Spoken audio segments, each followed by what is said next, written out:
efectivamente ven que las mujeres tienen diferencias a la hora de optar en los puestos de trabajo con respecto a los hombres. Cuando más competitivo es el proceso, menor es la probabilidad que la mujer se presente al puesto de trabajo, si se presentan eventualmente. Esto es 100%, el podcast del Banco de España. En el Banco de España, en la preciosa rotonda de Echegaray hacia la que nos dirigimos, tenemos dos aseos, uno para caballeros y otro para señoritas. Quizá te preguntes en cuál de ellos tienes que entrar si eres una señora, pero es que en 1934, cuando se construyó este espacio, no había señoras en el Banco de España. Las primeras mujeres entraron en el banco en el año 1901, como encargadas del servicio de retretes. En 1904 se creó un cuerpo para mujeres. Eran las llamadas amortizadoras de billetes, que se encargaban de cancelar los billetes una vez retirados de la circulación. No fue hasta la Guerra Civil, cuando los hombres tuvieron que marchar al frente, que las mujeres empezaron a asumir puestos masculinos, como auxiliares en este caso. Al poco de terminar la guerra, en 1941, se realizó la primera convocatoria mixta de auxiliares, pero no con igualdad de condiciones. Para ser mujer y poder presentarte tenías que estar soltera o ser cabeza de familia, es decir, que no hubiese ningún hombre que pudiese garantizarte el sustento. ¿Por qué no había señoras? ¿Qué pasaba con las mujeres en el banco una vez se casaban? Pues ocurría algo que iba muy con la época, con el momento social que se estaba viviendo. Cuando una mujer se casaba, tenía que quedarse en su casa, atender su nuevo hogar y su futura familia. Pasaba una situación de excedencia forzosa y recibía una indemnización por tener que dejar de trabajar, lo que se conocía como dote. Solo podía volver al banco en una circunstancia, que ella misma fuese cabeza de familia, es decir, que enviudase. No fue hasta 1962 que se nacionalizó el Banco de España que se equipararon los derechos de hombres y mujeres. Desde entonces, las mujeres han ido ocupando puestos en todo el organigrama del banco. Queremos reflexionar sobre si son los aseos lo único que distingue a las personas por género o nos quedan todavía carteles por cambiar.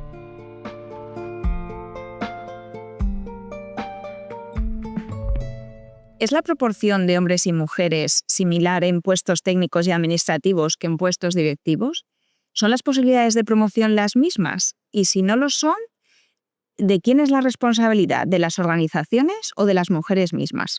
Queremos responder a estas preguntas desde una doble perspectiva. Por una parte, la de la sociedad española y su economía en general, y por otra parte, la del Banco de España en particular. Para la primera, tenemos la suerte de que nos acompañe Margarita Machelet, economista del Departamento de Análisis Estructural y Estudios Microeconómicos del banco.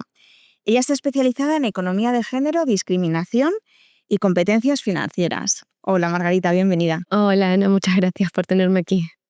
Vamos a intentar responder a la primera pregunta. ¿Hay diferencias entre hombres y mujeres a la hora de acceder a un puesto de trabajo? Bueno, es una pregunta muy importante esta, porque lo habitual es hablar de diferencias entre hombres y mujeres en ocupaciones. Es lo que decimos la segregación ocupacional por género.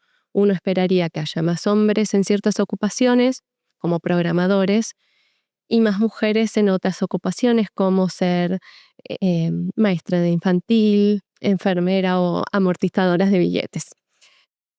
Pero es muy importante hablar de las diferencias en los puestos de trabajo, aún dentro de las mismas ocupaciones.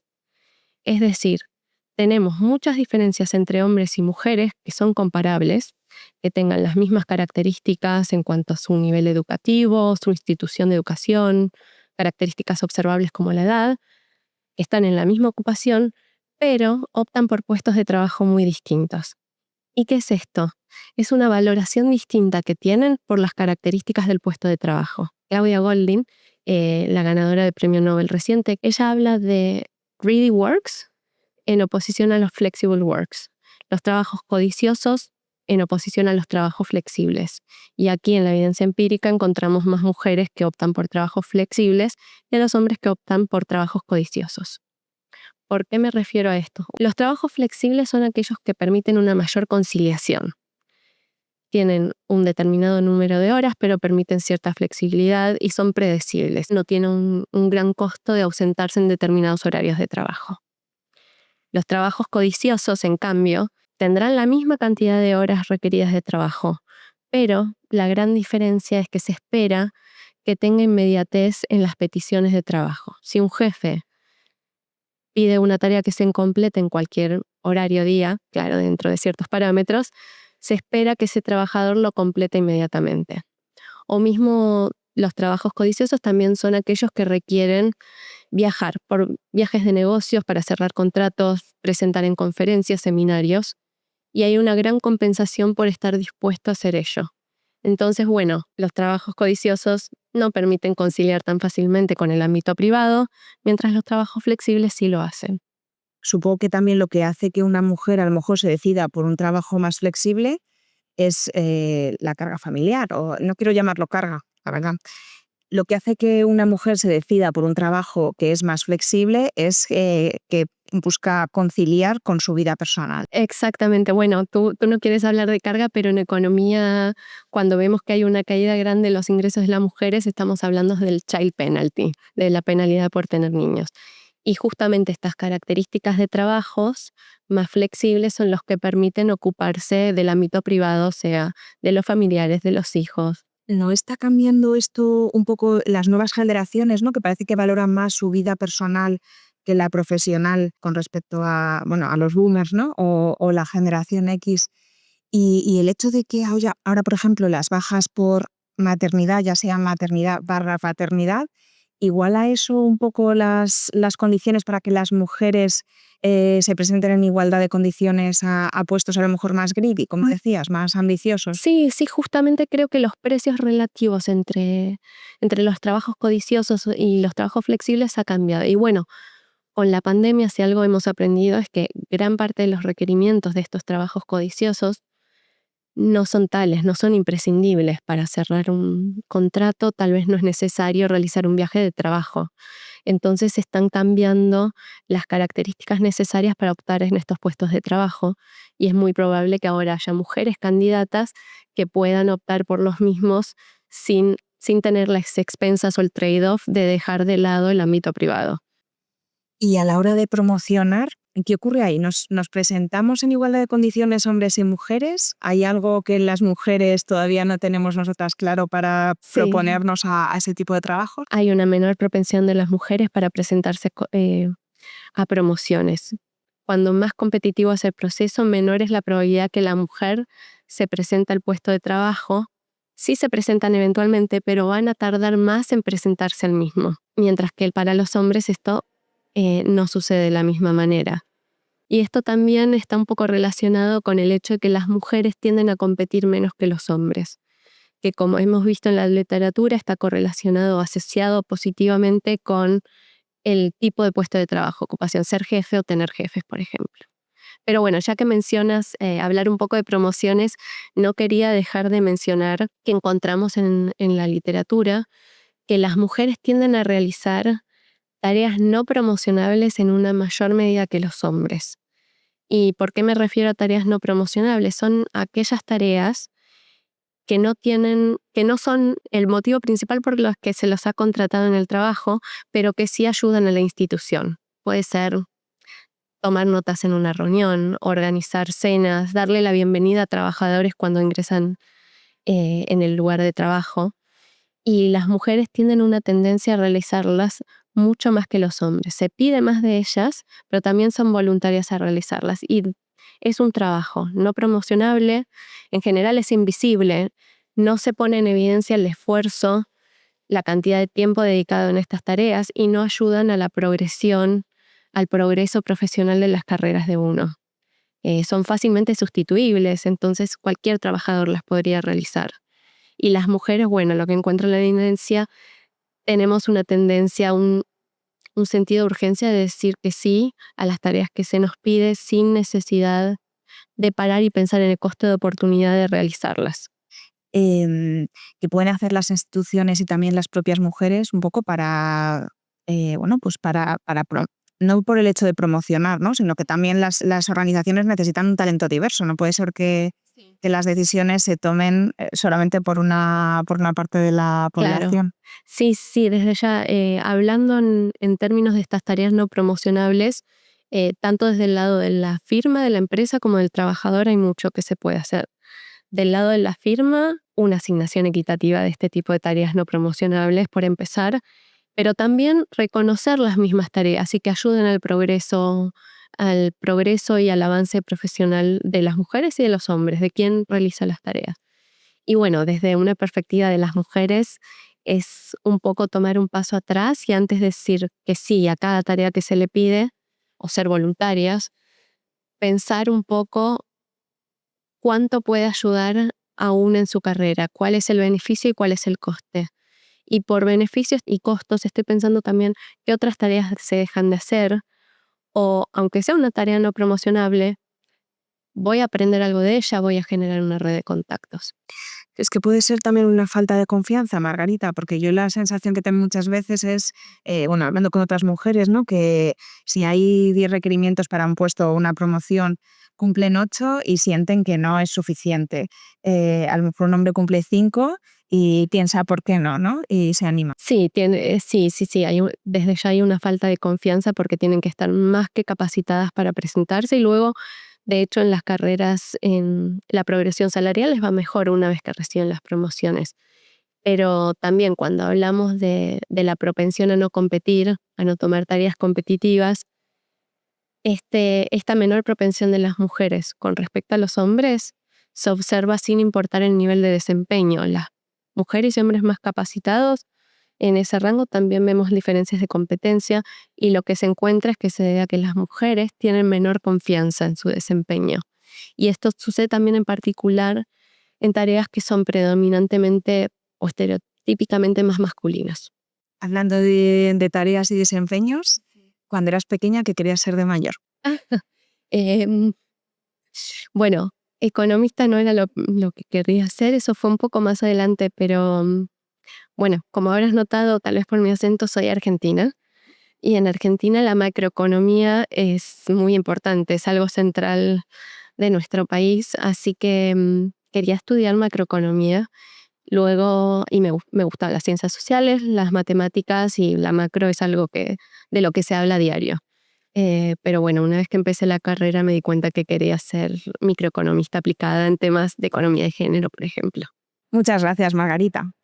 Desde aquellos primeros procesos mixtos hasta la actualidad, las mujeres hemos pasado a ser el 51% de la plantilla del banco. ¿Pero se va manteniendo esta proporción según subimos en el escalafón? Para reflexionar sobre ello, contamos con Lucía Arrad. Ella es la directora del Departamento Jurídico y con Irene Cancelas, que es técnico en el Departamento de Conducta de Entidades. 20 años separan su incorporación al banco y queríamos ver con ellas cómo ha evolucionado nuestra institución desde una perspectiva de género. Lucía, accediste al banco en 2004 como letrada asesora. ¿Cómo ha sido tu progresión profesional desde entonces? Pues yo creo que ha sido mucho más ágil y dinámico de lo que pensaba. Accedí en 2004, a finales de 2007 me nombraron jefa de división y luego en 2014 subdirectora y en 2016 jefa de departamento, o sea que tengo una carrera muy buena. Sí que creo que en estos 20 años ha cambiado mucho el banco. Cuando yo empecé, casi todos los jefes eran hombres. A lo mejor un 20% de las jefaturas eran mujeres y en cambio ahora mismo estamos en el 40 o por encima del 40. O sea que fíjate todo lo que ha cambiado el banco en estos 20 años. Irene, ¿cuál ha sido tu motivación para entrar en el banco y qué perspectivas crees que hay de crecimiento? Bueno, yo vengo de un legado familiar. Mi abuelo fue el primero a entrar en el banco, y luego entró mi padre, entonces se podría decir que desde bien pequeñita yo vi al banco como una posibilidad y cuando me tocó elegir carrera y estudios, elegí una carrera que me fuese beneficiosa para luego poder estudiar las oposiciones y entrar como ahora que he entrado de técnico. Entonces, sí que es cierto que también había un poco de vocación de servicio porque me parecía muy interesante las cosas que se podían hacer desde aquí y he tocado un departamento que la verdad que es día a día con la ciudadanía y resolvemos problemas pues, que te hacen sentir muy útil. Y en cuanto a las promociones, yo creo que, bueno, que se decantan mucho por tu experiencia laboral y tu experiencia en estudios, si tienes más carreras, máster o cursos que hayas podido hacer, pero creo que el género, en mi caso concreto, donde yo lo estoy viendo, no tiene un papel importante de que las personas con un determinado tipo de género asciendan más o de otra manera. Lucía, ¿y tú como jefa? ¿Cómo lo vives en tu departamento? ¿Crees que hay algún tipo de diferencias entre hombres y mujeres? ¿Crees que alguna de las cosas que ha mencionado antes Margarita aplica en tu día a día? El mundo jurídico es un mundo donde hay más mujeres que hombres y desde luego mi día a día en el departamento jurídico es este. También tengo un 66% de la plantilla son mujeres. O sea que, ¿por qué es esto? Yo creo que porque los despachos, la vida del despacho de abogados para las mujeres tradicionalmente era muy duro, ¿no? Y entonces en los procesos de selección nos encontrábamos a más mujeres que a hombres. Buscando la conciliación. Buscamos también en la vocación de servicio público, el trabajar por y para la ciudadanía, pero creo que teníamos más mujeres tradicionalmente precisamente pues buscando ese mayor equilibrio, ¿no? y que les permitiera conciliar. Y en cambio creo que eso es algo que está cambiando con las nuevas generaciones y ahora, por ejemplo, tenemos un número mayor de candidatos que son hombres y para los que la conciliación también empieza a ser importante y nos lo dicen en las entrevistas incluso. O sea que sí que creo que incluso en esto está cambiando la sociedad y estamos cambiando todos. Irene, ¿crees que el hecho de que ahora también se hayan igualado mucho los derechos, antes hablábamos, ¿no?, de los derechos de hombres y mujeres, ahora son los derechos de los hombres los que se equiparan a las mujeres? ¿Crees que el hecho de que las reducciones de jornada, que las bajas por maternidad, paternidad se hayan igualado, crees que favorecen precisamente que se destruyan esos sesgos de género a la hora de tanto de acceder a un trabajo como de promocionarlo más adelante? Yo creo que sí, sobre todo ahora que lo primordial ha sido igualar las bajas. Creo que ahí te da una igualdad en el punto de partida, que ya no se va a preferir a un hombre sobre una mujer porque tiene la misma posibilidad y los mismos derechos. Y en cuanto a las reducciones, por ejemplo, de jornada, pues personalmente yo sí que veo a mi alrededor que sigue siendo más la mujer quien asume ese rol. Pero quiero pensar que siendo posible que también lo haga un hombre y ahora con, como ha dicho Lucía, el tema de conciliación, que lo buscan mucho más también hombres y mujeres y que valoran ese tiempo libre de una manera, yo creo que más que lo que se podía, ¿no?, con lo que se podían permitir con anterioridad, yo creo que sí que va a hacer que se parta de puntos más igualitarios tanto en promociones como en incorporaciones a nuevos puestos laborales. Pues dejadme que os despida con una pregunta clásica, o que va a ser clásica ya en este podcast. Lucía, ¿qué querías ser de mayor cuando eras pequeña? Quería ser diplomática. Hablaba varios idiomas y me gustaba mucho conocer culturas distintas, pero bueno, luego ya cuando me fui acercando, la abogacía apareció en escena y tengo que decir que es una vocación que tengo, es precioso. Muchas gracias por participar también, Lucía. ¿Y tú, Irene? ¿Qué querías ser de mayor? Yo, nada parecido, era veterinaria hasta que me enteré que tratas a los animales que están malitos, les pinchas, les tienes que hacer operaciones y entonces tuve que buscar una alternativa completamente diferente. No me veía capaz de eso. Te has unido al mundo económico. Y me he venido al mundo económico y me muy contenta también y me encanta. No me arrepiento en absoluto. Muchas gracias. Gracias por participar. Muchas gracias a ti. He hablado con muchas mujeres para preparar este episodio del podcast. Y es verdad que todavía queda camino por recorrer, coincidimos todas, pero también es verdad que las que llevamos cierto tiempo en el banco nos damos cuenta de cómo ha cambiado, no solamente por las cifras, sino también por una percepción de igualdad que sentimos así. Soy Ana Comellas y todo lo que escuchas en este podcast es 100% Banco de España.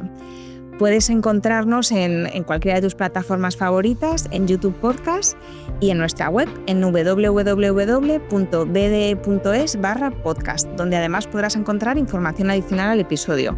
Te recomiendo especialmente que entres esta vez porque vas a poder ver un montón de documentación y fotografías que nos ha preparado el archivo histórico. Tienes además en la web todas nuestras publicaciones y los servicios que ofrecemos a la ciudadanía. Muchas gracias por escucharnos.